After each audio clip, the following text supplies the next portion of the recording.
இன்னைக்கு நம்ம சீரக சம்பால மட்டன் பிரியாணி எப்படி செய்யறதா பார்க்க போறோம். இதுல நம்ம ஸ்பைசஸ் எதுவுமே சேர்க்காம ஒரு டிஃப்ரெண்டான மசாலா மட்டும் சேர்த்து செய்ய போறோம். இதுதான் Narumugai biryani masala, 100% pure and natural. இவங்க இன்கிரிடியன்ஸ் என்னெல்லாம் ஆட் பண்ணிருக்கோம்னு மென்ஷன் பண்ணிருப்பாங்க.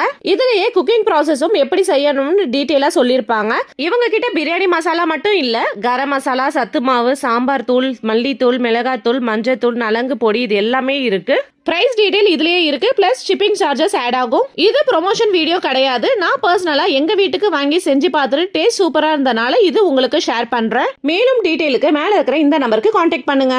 இப்போ நம்ம சீரக சம்பா மட்டன் பிரியாணி எப்படி செய்யறது பார்க்கலாமா? மட்டனை நல்லா வாஷ் பண்ணிட்டு அதுல தேவையான அளவு தண்ணி, மஞ்சள், இஞ்சி பூண்டு பேஸ்ட் சேர்த்து 4 விசில் விட்டு வேக வச்சு மட்டனை மட்டும் தனியா எடுத்து வச்சுக்கோங்க. இப்ப குக்கர்ல எண்ணெய், நெய் சேர்த்துட்டு எண்ணெய் நல்லா காஞ்சதும் நீட்டா கட் பண்ணி வச்ச 2 பெரிய வெங்காயம் சேர்த்து நல்லா வதக்கணும். வெங்காயம் பொன்னிறமா வதங்கினதும் அதுல 2 ஸ்பூன் அளவுக்கு இஞ்சி பூண்டு பேஸ்ட் சேர்த்து நல்லா வதக்கிக்கோங்க. இஞ்சி பூண்டு ஸ்மெல் போனதும் 2 பச்சை மிளகாய், 2 சின்ன தக்காளி, புதினா, கொத்தமல்லி சேர்த்து நல்லா வதக்கணும். அதுலயே வேக வச்சு எடுத்து வச்ச மட்டனையும் சேர்த்து நல்லா மிக்ஸ் பண்ணிக்கோங்க.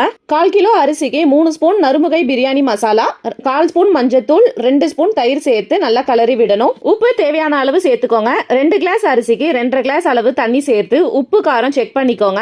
தண்ணி நல்லா கொதிச்சதும் அதுல அரிசி, கொஞ்சமா புதினா சேர்த்து நல்லா கலரி விட்டுக்கோங்க. தண்ணி நல்லா சுண்டுனதும் அதுல கொஞ்சோண்டு புதினா தூவி விட்டுட்டு தட்டை போட்டு மூடி ஒரு 5 நிமிஷம் மீடியம் ஃப்ளேம்ல வச்சு தம் போட்டுடுங்க.